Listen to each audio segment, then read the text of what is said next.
Hello, and welcome to Voices from the Field, a Mayford podcast where we talk with educators in the field to hear about their perspectives and experiences.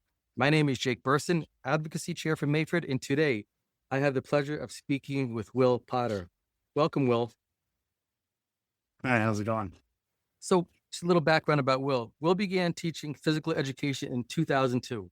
In 2013, Will served as the director for the elementary physical education workshop at Cal Poly San Luis Obispo. Will currently teaches physical education at Serendipity School, where he has been teaching since 2005. Will has been an active presenter at state and national conferences, and in 2018, he became an open national trainer. In 2019, Will was named the Cafford Elementary Teacher of the Year and as the 2020 Shape America National Elementary Teacher of the Year. Additionally, Will has served Cafford in a variety of roles, including one term as Cafford president from 2021 to 2022. As a current Shape America board member, he continues to promote and advocate for physical education programs at all levels. Well, I'm psyched to have you, Will. Thank you so much for saying yes to the podcast. Before we get started, I'd like to ask our guest this question. What's making you smile these days? Well, honestly, right now, I'm really just really happy that my Bring Your Family to PE week went off without a hitch. No injuries, no major accidents, and it was just a great time. Parents came out. I think I had over 200 parents during the week. Wow. And it was a fantastic week. I think one kindergarten class had every student had a parent there. So it was like 50 people playing and moving and learning at one time. And so that really fills your bucket to see that kind of support from your community. Absolutely. That's awesome. And I know we're going to talk more about that as we get into the podcast. So, Will, tell us more about who you are and how you started your education journey. Yeah, I think you summed it up with my bio there pretty well. But to start, I was very lucky and very blessed. I was working at Blockbuster, which for those of you who are a little younger than I am, was a video store where you actually went and rented movies and like had to go instead of just push a button. But yeah, I was working at Blockbuster, and I had just gotten transferred to this new location, new store. And I was the assistant manager, putting myself through college, and I was working and trying to figure out the schedule. And there was this one employee who only worked on Fridays, and I didn't understand why he only worked on Fridays. So I had asked him, and he was a teacher, and it was his side gig, and he just worked one day a week so he could get discounts and free rentals, and we started talking, and for about a year, I found out he was a PE teacher and he worked at this school, and we just talked PE, and I was still in my undergrad. And then right after I finished my undergrad, he came up to me on a Friday and said, "Hey, what are you doing next week? We're still in school. Why don't you come check out my school site?" And I was like, "Absolutely." And I show up, and it was a complete ambush job interview. No idea it was going to be a job interview. I show up, and he's like, "Oh, I want you to meet this person." And so I meet this person, and she's like, "Oh, I hear you brought your portfolio to show Glenn." And I was like, "Yeah." And he's like, "This is it." And she like took it and was like, "I don't need to see this. When would you like to start? Like, you want to start working this summer camp, and then we can get you on payroll for the school year." And this was, of course, a private school, so they don't have the same kind of hoops and things you have to jump through. I just had to get my fingerprints done. And of course, this was a long time ago too. But yeah, so that was how I started teaching. And Glenn was my mentor, and I worked under him for 3 years. And when that ended, I moved on to the current school I'm at right now, which was 2005, and I've been at Serendipity ever since. So going on my 21st school year at Serendipity. Wow. And it's been fantastic. So that's how it happens. That's how I start. What a cool story. I interview a lot of people, and I haven't heard one quite like that. That's really cool that he got you in there, and he got you the job. And do you still keep in touch with him? Yeah, unfortunately, he passed away a little while ago. I'm sorry. but yeah, we were close friends and continued to be close friends up until his passing. So I've been blessed with a lot of really great mentors. Hmm. Uh, I think my first inspiration was my middle school PE teacher, Ms. Blumen, and she really kind of lit the spark of me wanting to be a PE teacher or even just a teacher in general back when I was in seventh grade. So and just knowing her and how great a PE teacher she was, and then my basketball coach in high school was also my Hmm. PE teacher, and he was not the kind of coach or not the kind of teacher who was the coach and then the teacher. He was the teacher and then the coach, Wow. which was really rare in the Yes. 90s. Yes. Yeah. Yeah. So I've been really blessed. That's great. So yeah, you mentioned that a lot of people coach these days, and that kind of comes to the forefront. But being a teacher first, and having the students at the forefront is definitely huge, definitely important. So Will, you're involved in many different things. Part of one of the organizations you're involved with is Open. Now, Open stands for Online Physical Education Network, right? Can Yeah. I mean, Yeah. it's the online physical education network. And if you just listen to the name, you might think, oh, it's an online PE program. It's a plug and play kind of program. It's Hmm. not that at all. It's a network of teachers that help teachers. So Hmm. we're public service of US Games and BSN Sports, Okay. and we provide curriculum and content as well as professional development for teachers across the nation. We really pride ourselves on quality physical education and giving teachers the tools to just really help them be the best that they can be. Hmm. Open started or more than 10 years ago from Aaron Hart, and it's just exploded in the last 10 years. So it's one of the things I'm most proud of being a part of. That's really cool. Yeah, we actually had them come to our district a couple years ago. Nick Klein, I believe. I'm sure you know him. Mhm. He came Yeah. down to Massachusetts and he did a phenomenal job. So, Yeah. so people can go on Open and register. It's free, right? To do all this. Every 100% free. All the curriculum is 100% free. They have mindfulness, they call them modules. So like each unit you would teach, they Mhm. have like mindfulness modules. They have every kind of physical education activity you might want to do, limited equipment, personal social responsibility, basketball, foot skills, you name it, they do it. They just came out with a cup stacking one to celebrate the National Cup Stacking Week that's coming in November. So they're constantly refreshing it. The most recent one I worked on was the uh, the moving and learning, which is cross curricular activities Mhm. that you can incorporate reading, math, literature, language arts, everything into activities so that you're not losing your movement time or you're meeting your standards while also helping teachers meet their standards. That's so cool. They really thought of everything, huh? Yeah, they really have. So, Will, you've given a lot of presentations, a lot of professional development. What are some common questions that a participant may ask or that you hear people ask after the presentations?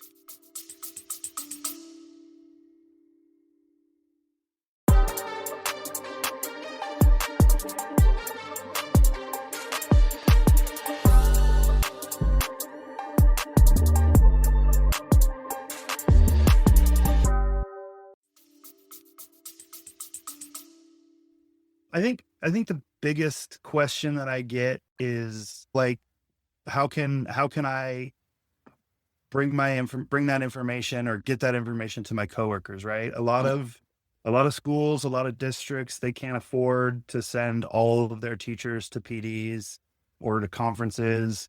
And so when you're at a conference or something like that, you might only be reaching one or two teachers from that district. Right. And they ask me like, hey, can I how do I bring this to my school? And the best advice I could give you is, hey, take what I did. I'm not gonna be upset if you take that idea or those concepts that I have and you share it with your district. That's how I kind of started my presentation, was just sharing with people in my circle, Hmm. and sharing my ideas and bouncing ideas off of them. And so that led me to wanting to do more presenting at other places. So it's really just this idea of just be open to sharing. I'm a big supporter of, or a big believer in open source. I think open source content is really it's how we all get better. Mm-hmm. It's important to give credit. I'm not saying don't give credit to somebody, Right. especially if you take their ideas. But I'm not going to sit here and open a teacher pay teacher shop and share ideas that may have been born or had their inception from something I saw Chip Candy do 20 years ago, Right. or something I saw another teacher do. And then I took it and I did it with my students, and this part worked, this part didn't. I got rid of what didn't work. I added something new from something else I saw, Mm-hmm. combined it, transformed it. It became something new. And then I shared it and I paid it forward, so to speak. So it's important to give credit where credit's due, but don't open source. Like, let's just share and put things out. Absolutely. I agree. We're a community all trying to help each other, right? And help our Yeah, students. Yeah, so 100%. important. So let's go a little bit into the school, into your school situation and where you teach and some of the things you do to encourage or to develop leadership in your students. What are some either lessons or ideas that you want your students to come away with? Yeah, I think at the beginning of the year, the first 4 weeks of my school year is what I call training camp. And so we spend a week on rules and routines, and then we spend a week on fitness, and then towards the middle to the end of that, we spend 2 weeks on team building. And what does it mean to be a leader? A lot of people think leadership is being the one in charge, Mm-hmm. and it's really not. It's you're a part of a team. Leadership is not telling people what to do, but being an example for people. And so instilling that in my students is really important. A lot of the ways that I do that are through those team building challenges. We talk about cooperation. We talk about what it means to be a good citizen. One of my students this year, we did the pipeline challenge, where you're rolling a golf ball down half pipes. Mm-hmm. And then a week later, we did a different challenge where it was the Titanic challenge, or stepping stones, where they're laying the poly spots down and they have to cross across the pond with the poly spots. And this student, like, I don't know how, but the light bulb went off and he said, "Hey, we did this pipeline challenge 2 classes ago, and today we're doing this. And a lot of the concepts are the same, but instead of rolling a ball, we're rolling people. Like, we're trying to move people. What if we use the same concepts and the same strategies?" Right. Hmm. And it was funny because at first he got 1 or 2 students. He's not a traditionally an outspoken student. He just had this idea. And so he told his idea to a couple of friends, and they kind of started this chain reaction, right? And he didn't care who knew it was his idea or anything like that. He was just like, "Hey, I think this is a really good idea. I'm going to share it." And then he shared it with a couple more people. And then there was a point where they had been struggling and struggling and struggling. And so I stopped everybody, sent them back to the start point, and I said, "Hey, does anybody have an idea?" And at first he kind of didn't raise his hand, and then he heard some other people's ideas. And then I kind of nudged him. I gave him that little elbow bump, and he raised his hand, and I called on him, and he shared the idea. And all the students were like, "Oh," and they kind of all had that same light bulb moment. Mm-hmm. And you could just see like, it's weird in a sense, because he got to have that moment of leadership, even though he's not a traditional leader in that sense. And so I think it's sometimes you can inspire leaders just by encouraging them to share great ideas. That's great. And he made that connection from the first activity to the Yeah, next. So exactly. because you were so encouraging, he felt comfortable enough to speak up and share that. That's a great story. So moving along to how we're inclusive with students, what's something you do in your gym to ensure that PE is inclusive for all students? Well, I think if you look at something like the meaningful phys ed framework, Mm-hmm. where you make it personal to each student. I think the idea of differentiation, like, gets lost in the, like, level of the student versus just making it personal and meaningful for that individual student. So right now we just started our tossing and catching unit.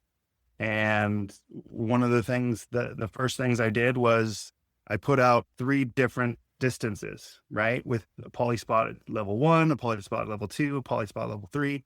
And then I put a basket of objects, right? I had a rubber chicken, I had dice, a big little foam dice, a big foam dice. I had a wiffle ball, a yarn ball. I had all kinds of different objects in the basket. And I said, find something that works for you. Doesn't matter what it is. We're going to work on the skill of throwing. And we talked about all the individual components of the throwing. When we were talking about the underhand throw, we talked about the tick-tock arm and the step with opposition.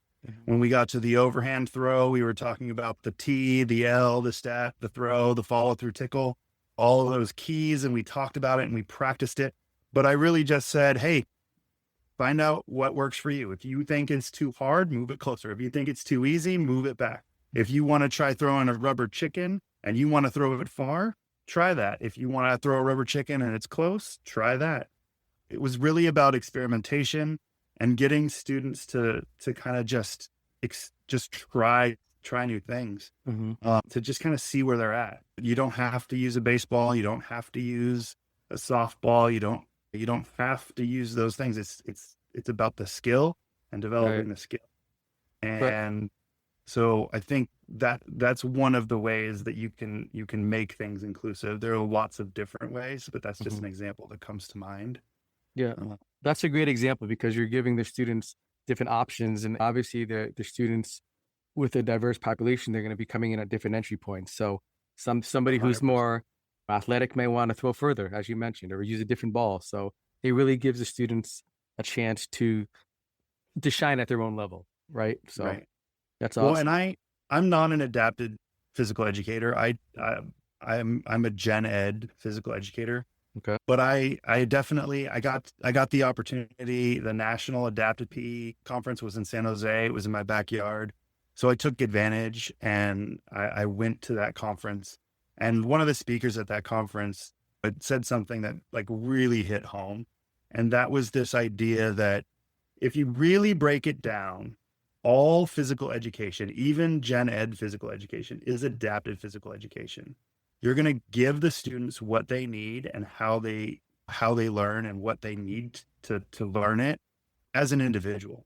And whatever their skill level, wherever they are on the spectrum, if you meet them at their level, they're going to be successful no matter what. And it didn't, I kind of didn't understand, but then it hit me like when I was in my teens and I was the basketball athlete, if a teacher taught to me, they were excluding an entire group of students that were not the best athletes in the school. And then when I was in my 20s and I was first starting to teach, if I was only teaching to the athletes or to the students who could perform their skills the best, I was excluding an entire group of students.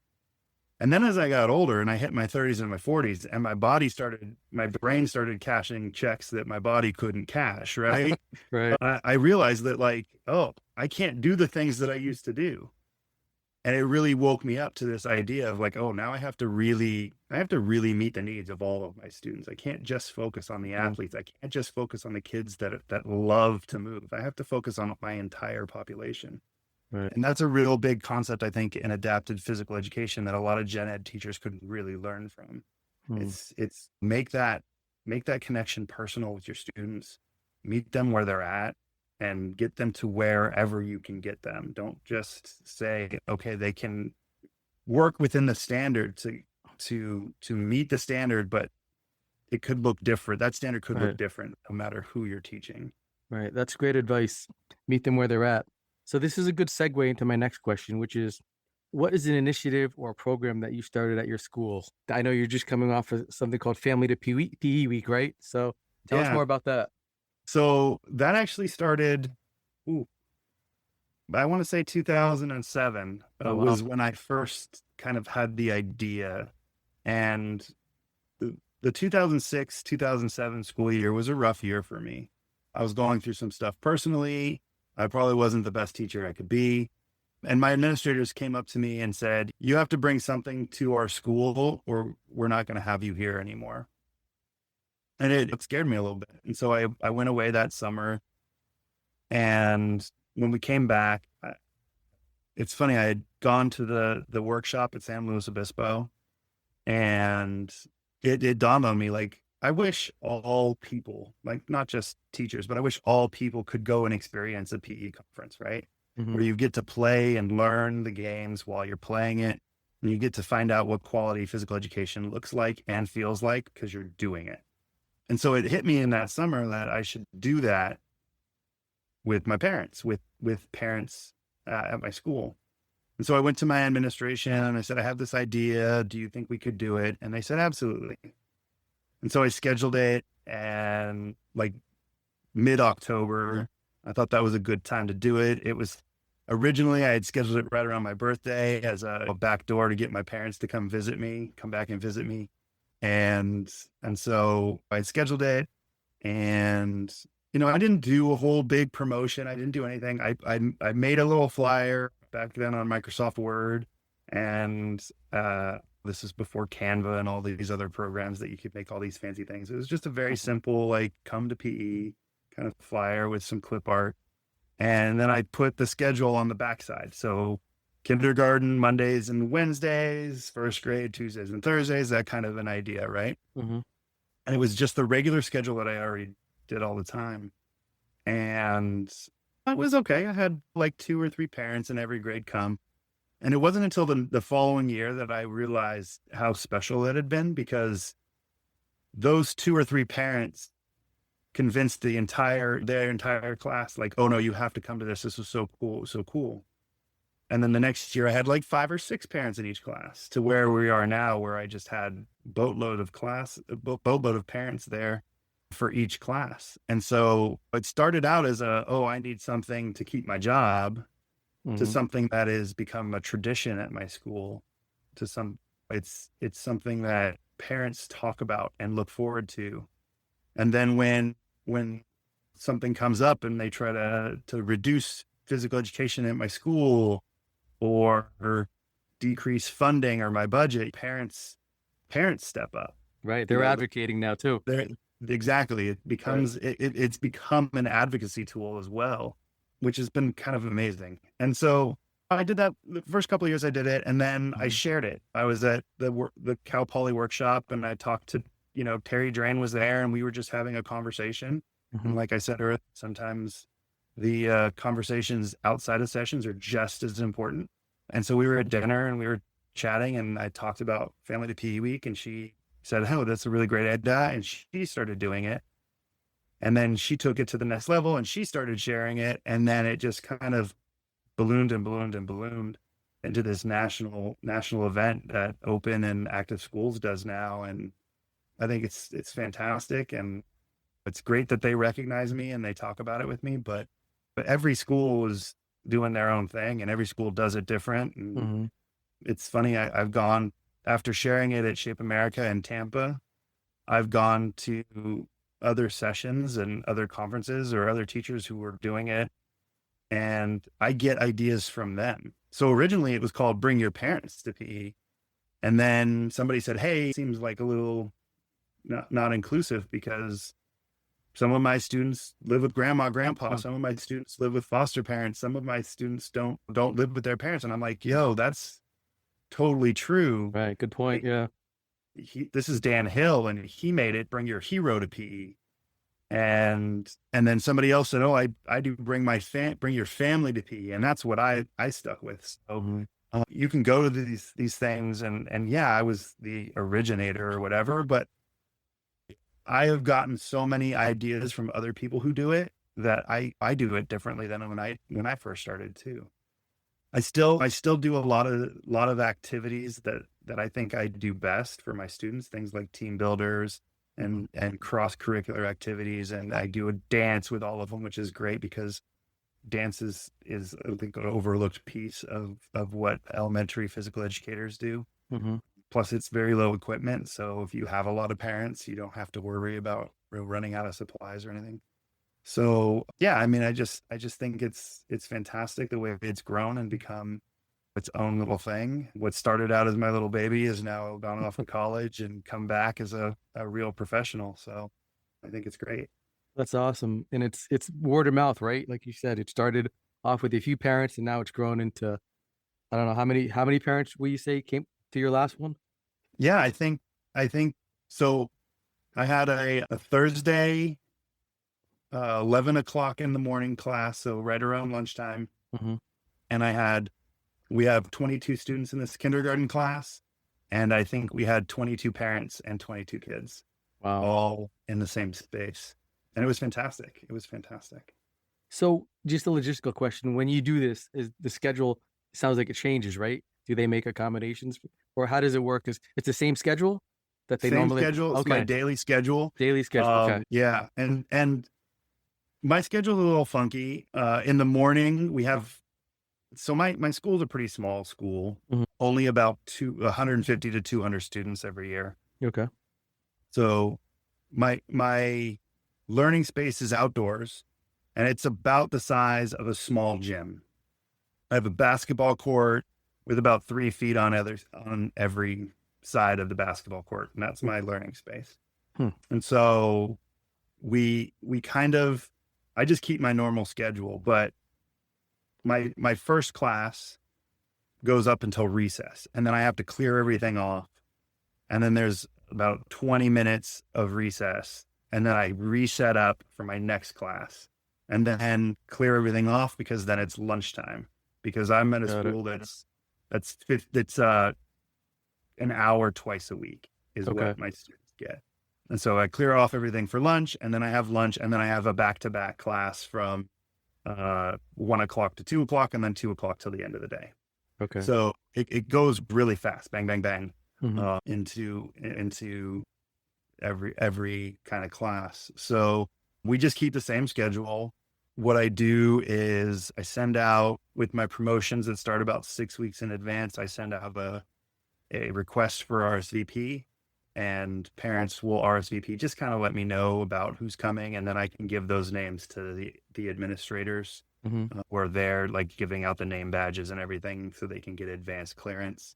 My school does all the because we're such a small school, all the parents kind of do their visitor waivers, everything Got it.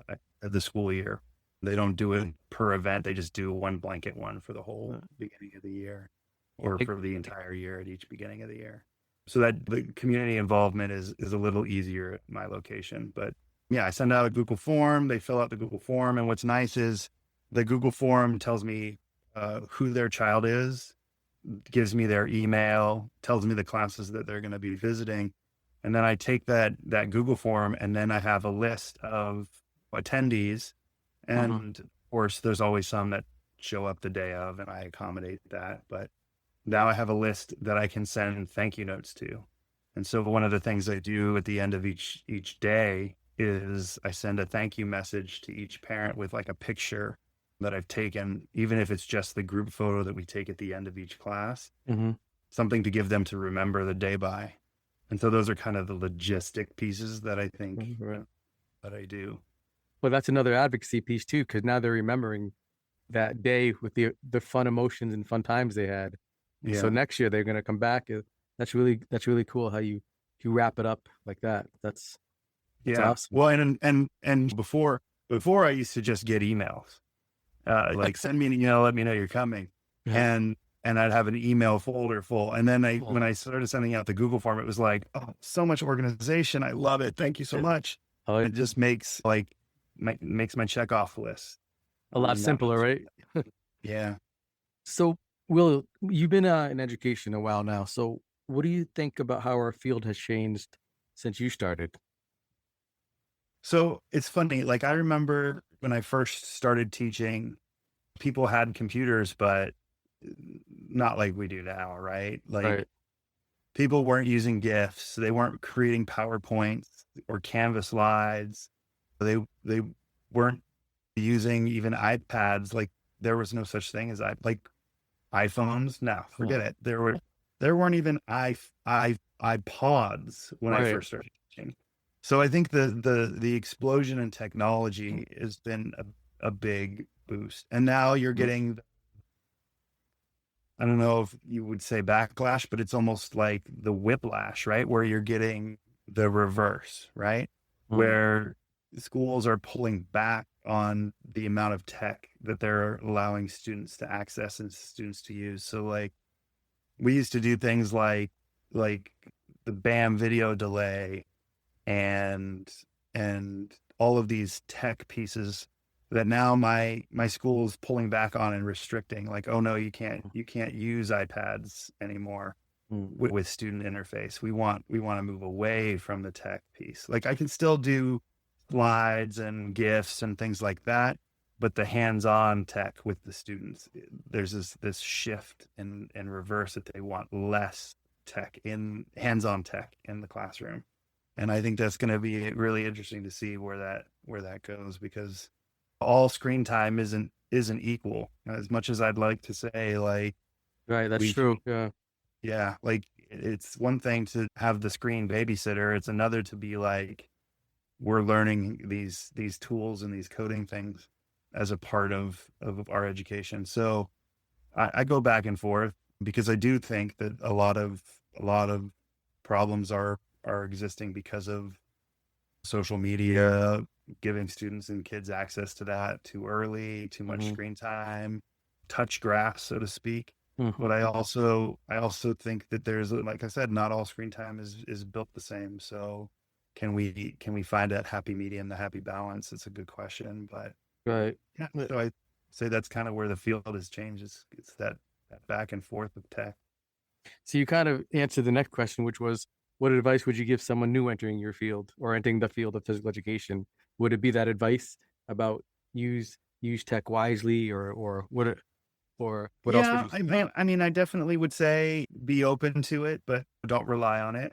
Hmm. Being in California, I teach outside all the time, so I don't have access to the tech Right. like most people. Right. But at the same time, when I get to go inside, I'm throwing up those interactive, like playing rock paper scissors versus the computer, Hmm. or the I have an interactive, if you take a mouse to the gym kind of activity that's on slides. But I think my big advice to people just starting is to stay connected. Like join Hmm. your professional organization. Definitely. That'll I spent the beginning of my career in a pod of three teachers where we got to bounce ideas off of each other. Hmm. And when I left that school and I went to go work in another school, I was the only PE teacher again, all by myself.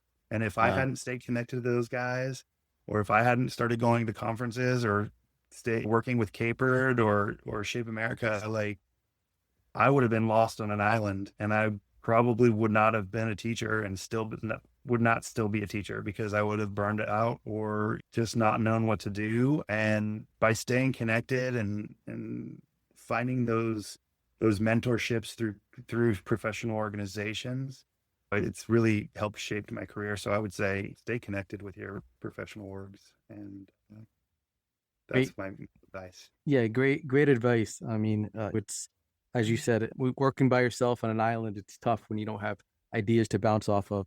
And there's so many great resources out there, as you mentioned. This open, you've created a lot of resources, and I'd love for you to share some links or ideas too in the resource section that people can go to. I'm sure they'll benefit Yeah, from that. absolutely. So, I mean, my website, I put everything on my website. It's mhm. completely free. So like if you like Teachers Pay Teachers, go We'll love your for it. website. But if you go to my website, it's Yeah, free. Not that I do the same things that Teachers Pay Teachers do, but I, yeah, I do have a lot of resources that I put out there for free. So that's fantastic.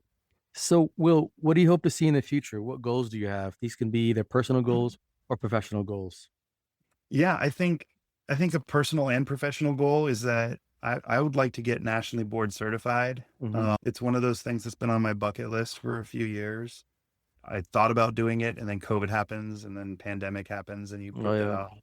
And then, of course, I became a capered president, and I started serving in that capacity, and that's a 3-year commitment. And then, as soon as I wrapped up that commitment, I was I became interested in joining Shape America as a board member and working on on that. And so it's kind of one of those things that it's still on my bucket list. It's still something that I really want to do because I value that process.